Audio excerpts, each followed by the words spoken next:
မင်္ဂလာရှိသောနေ့အချိန်ခါလေးပါခင်ဗျာဒီတနေ့ကကျွန်တော်ရဲ့တငယ်ချင်းကျွန်တော်ရဲ့အပေါင်းအသင်းမိတ်ဆွေများနဲ့ဝက်စာပဲဖုန်ကြီးကျောင်းတွင်လောဝါဒါနာတန်ရှိကုသိုလ်တော်ပြုမှာဖြစ်ပါတယ်ခင်ဗျာဝက်စာပဲဖုန်ကြီးကျောင်းတွင်မကြာမီပြုလုပ်မီတကြံတရားစက္ကန့်အတွက်ကျွန်တော်တို့ဒီကျောင်းတန်ရှင်ရေးကျောင်းအင်တာတကြံတရားစက္ကန့်များအတွက်လည်းနေရာထိုင်ခင်းများကိုပြင်ဆင်စွာဖြင့်လောဝါဒါနာပြုသွားမည်ဖြစ်ပါတယ်ခင်ဗျာ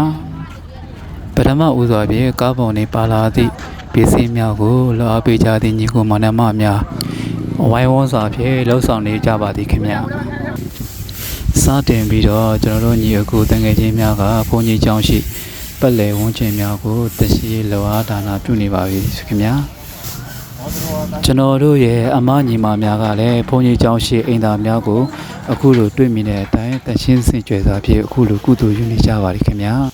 တချို့အမညီမများကလည်းလောအားပေးနေကြသည်ညီကိုမောင်နှမများစားဖို့တောက်ဖို့အတွက်အခုလိုချက်ပြုတ်စီမံဆောင်ရွက်နေကြပါသည်ခင်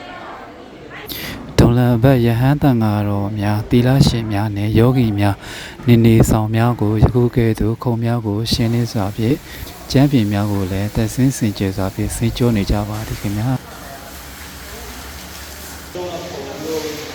လောအားပေးနေကြတဲ့ညီအကိုများမှလည်းနေပူပူကိုမမှုစွာဖြင့်ယခုကဲ့သို့မြင်တွေ့ရတဲ့အတိုင်းပါပဲခင်ဗျာအစာအပြေလက်ဖက်သို့စားရင်းနဲ့ရေတောက်ရင်းနဲ့တခါနားနေရင်းနဲ့ပေါ့ဗျာ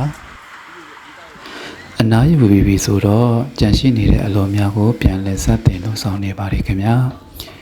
ယဟန်တန်ကတော့သီလရှင်များယောဂီများရေချိုးရန်အတွက်အမှုအကာအများပြုလုပ်ပေးနေခြင်းဖြစ်ပါတယ်ခင်ဗျာ